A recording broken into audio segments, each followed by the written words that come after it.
So obviously we finished the pool. This is the first video in this 2-video series about building a pool as an owner builder. There's a ton of information. I tried to be as thorough and capture as much of this on video as possible. I'm trying to keep these videos as short as possible, but I also want to share as much information that I think is useful as possible.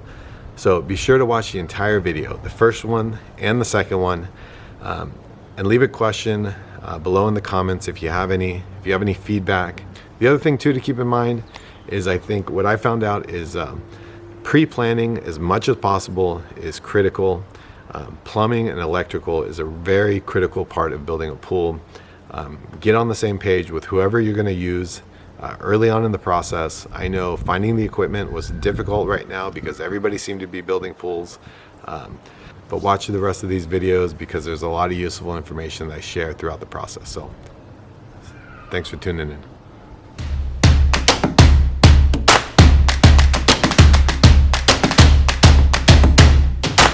in. Building this pool as an owner builder, I'm not using a general contractor.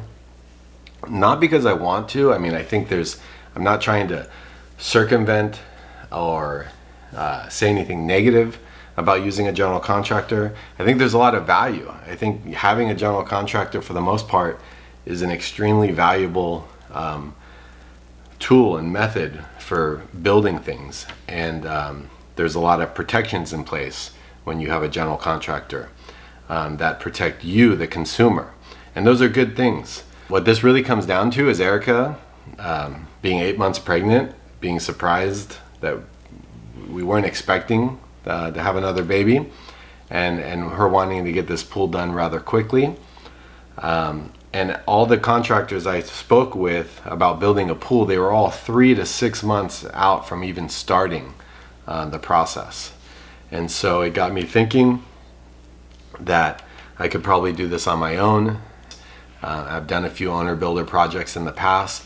And for those of you who may not really understand what I'm talking about, when I say owner builder, when you go in to get plans approved with your local city development services or the planning department, you have an option to assign a general contractor to the project or take responsibility that you're going to do this as an owner builder yourself.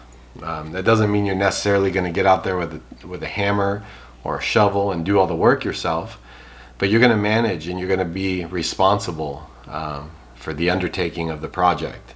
You know, you won't be able to go complaining to a general contractor if things are slow or things aren't happening as quickly as you'd like them to happen. So basically, so you know where we're at this point. We have the plans approved with our local building department, and we have HOA approval. When you get the plans approved, you get a stamped set of your plans that basically give you a stamp and a signature that verifies that you've met all the expectations and that you can proceed with the process or the project. In our situation, we live where we have an HOA, so I also had to get HOA approval, which that was a little bit of a pain as well, maybe a little bit more difficult, because they not only look at the plans, but then they want to see maybe renderings, you know, colors that are going to be involved, the finished materials. They want to make sure that you're not going to have a turquoise, you know, pink or something crazy that may not fit within the community guidelines. So what I've done is I have the permits approved. We're going to be starting the excavation in the next couple days. How I got to this point was through a referral, I found a landscape architect who basically specializes in doing pools and hardscapes and backyards, and he gave me some basic plan of the backyard and the pool of what we wanted. This is just a summary of it. It's 1 page. Because in our situation, because our pool was going to be 6 feet deep or less, we could use some standard engineering, which was just an additional sheet that goes with this plan. With these, I submitted this to the building department. This is what they used to give me the approved permits. I had it kicked back once because they needed some clarifications. In our situation, we back up to a hillside. We waited for this particular phase because we didn't want to have any homes behind us. So we have a hillside, and the degree of the hillside is fine, but they wanted us 10 feet from the beginning of the hillside. So from our property line to the beginning of that hillside is 5 feet, and then from the property line to the beginning of the pool is 5 feet. So we have basically 10 feet from the edge of the pool to the beginning of the slope. And so as long as we were at 10 feet, we were okay using the standard engineering for the back wall of the pool. The other thing that the city asked me about, they wanted clarification on child safety devices. I think it's a nationwide standard when it comes to pool safety, but I know in California you have to have 3 of 7 possible options for child safety equipment. We're going to have 4 of those devices or 4 mechanisms in place. For us, you know, what we went with is we have a fence that surrounds our property. We have 1 gate on the side of the house that goes to the backyard, but that gate currently opens. It opens in, and the idea behind that is I need to flip it, because if a child would have come up to a gate and push on that gate and it wasn't locked, they don't want to be able to see the gate push open. They want the gate to swing out, so if a child did come up and push on the gate and tried to push it in, that's as far in as it would go. So that's not a difficult thing to do. I just have to reverse the hinges on that and have the gate basically swing in or in the opposite directions. In addition, we have to have alarms on all the exterior doors of the first level of our home, including the garage door, because the garage leads to the backyard. So we'll have the alarms on there. Those alarms have an alarm, a physical alarm that's inside the home that sets off an alarm if someone opens up or closes the door. In addition to that, we're going to have like a flotation device that's physically in the pool, so if there's any disturbance in the water, then that also triggers an alarm. And then we're going to have a net, a custom made net made for the pool that we'll use throughout the year when we're not using the pool on a very regular basis. So once I provided clarification on that, the planner at the building department went ahead and approved the plans. I paid the permit fees, and they issued the permit a few days later. In addition, like I said, with the HOA, I submitted everything, plus I submitted some colored renderings of what we're doing in the backyard, as well as some of the details of the turf that we're going to be using, the colors, the materials, the concrete color. You know, they wanted to see all of that and some. And after they reviewed that, we didn't have any issues, and they gave us approval, so we're good to go. So that's where we're at right now. I think when it comes to doing a project like this, the problem that a lot of people will run into is that just the management of the project. My schedule is very flexible, and I'm here at the house a lot, so it's easier for me to manage and get people in and out to do estimates or do work. You know, if you have a hectic schedule, it may be difficult for you. Erika thinks I'm kind of crazy when it comes to this stuff, but I enjoy it. I enjoy the managing of it. I enjoy dealing with these issues and coordinating, getting people in and out, and trying to, you know, condense the timeline to make it as efficient as possible so we don't have a lot of wasted time. Because what I think you'll learn with any construction project is sometimes you have downtime between getting one trade in to do a job, finishing and then getting the next trade or the next subcontractor in to do the job. And you can have 3, 4, 5 days in between those subcontractors coming in. That's just dead time that, you know, where nothing is happening. And then over the course of many months, depending on the size of the project, that adds up. That can really make a big difference in your timeline as far as getting the project done. And in addition to managing the project like that, what is critical, and I find what a lot of people struggle with, is finding the guys that are actually out there physically doing the work. So, you know, you may have a pool contractor, right? Pool contractor is acting like, you know, pretend that I'm going to be the pool contractor, but I'm the pool contractor with very little experience building pools. A pool contractor that only builds pools has a Rolodex of contacts. Guys that do steel, guys that do plaster, guys that do concrete, plumbing, electrical, excavation. They might have, you know, in every department, every option, they may have 3, 4, 5 different options, people that they can go to.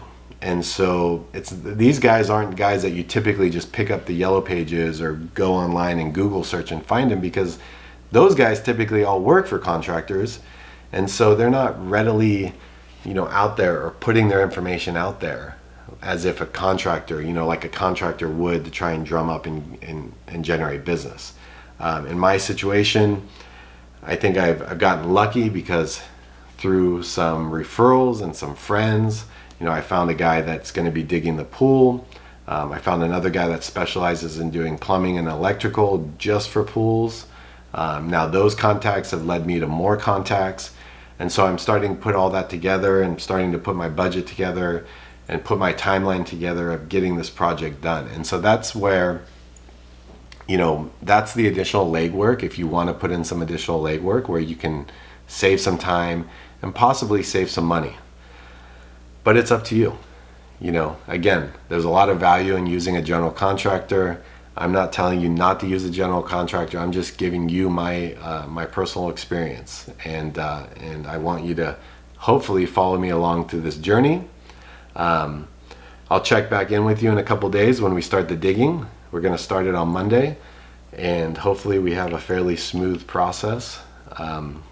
And if you have any feedback, if you have any comments, feedbacks, please leave a question or a comment below in the description. And I'll try to put as much information I can in the description of this video about my budget and what we're doing. But I'm just going to give you my estimates, and I'll try to give you my budget based on what I did for each trade. And hopefully that's fairly helpful. All right, so today is the official first day of starting the pool. We have the excavation guy. He just showed up. He's outside with his truck, with his equipment. I don't know what I'm going to do to document the excavation process. I think I'll just do a time lapse. But bottom line is, we're starting the pool today. It's probably going to take 2, maybe 3 days to dig and remove all the dirt. So here we go. Alright, so one thing to keep in mind, I didn't show in the video here, you saw the time lapse of the digging. The first day seems to have gone pretty well. But one thing we did before we really removed much dirt is we mapped out the plan, or at least Mario, who's doing the digging, he mapped everything out. He put in some stakes. And so we had a visual, you know, everything up to this point has just been renderings or plans. So then we had a visual of where the pool is physically going to be located in the backyard. And we actually shrunk it down. We took it in by 2 feet on the right side, and we brought it in by 2 feet on the front. This was something we had in mind that we thought we might do anyways, and the guy who did the plans for me said as long as we're not making anything bigger or not encroaching on the property lines, which we didn't. We still have 5 feet to the back property line, and we still have 5 feet on the left side property line. We're just making the pool a little bit smaller. It wasn't going to be a big deal. And I think with us personally, you know, when it comes to the pool, the other thing to keep in mind is the depth. For us, we drew the plans to 6 feet, actually going with a depth of about 4 feet, 4.5 feet, just because we're typically just kind of lounging, hanging out, entertaining, and so that's something that we want to do. And we don't want to have a deep pool. We don't want to have a big pool either. We have a limited space in our backyard, and the reason we brought it in a couple feet is that we want to maintain a decent area of artificial turf, so we can have jump houses, or whenever we have parties and have gatherings. And then we also, in front of the pool, we're gonna have a barbecue area, and we want to keep that space rather open and keep the pool to a reasonable size. So that's what we did. But overall, everything went well the first day, and we're gonna continue tomorrow, and hopefully maybe be done tomorrow, but it might be a half day on Wednesday. So here we go. So we got a 10-minute delay in the action here. I've been told that this is fairly common, happens every month or two, and we'll get the track back on track, so to speak. We'll be back in business. But here we are, digging out the pool. Looks like things are back on track.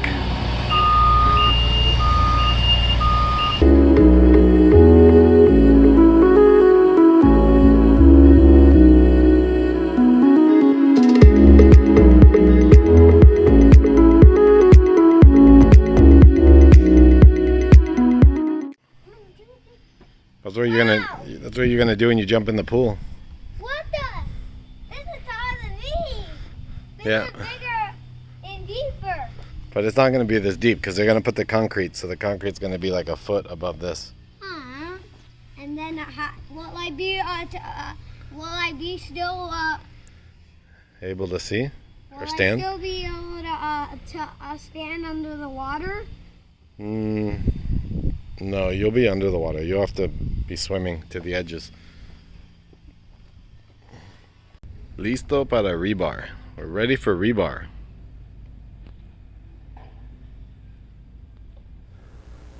So, you saw that we got the pool dug. Everything's looking good. Now today is the day for rebar. So, I'm gonna go out and see, meet the guy that's doing the rebar. He should be in and out of here in a day, and I don't know if I'll take any video. Maybe I'll do a time lapse. But anyways, today is the rebar day.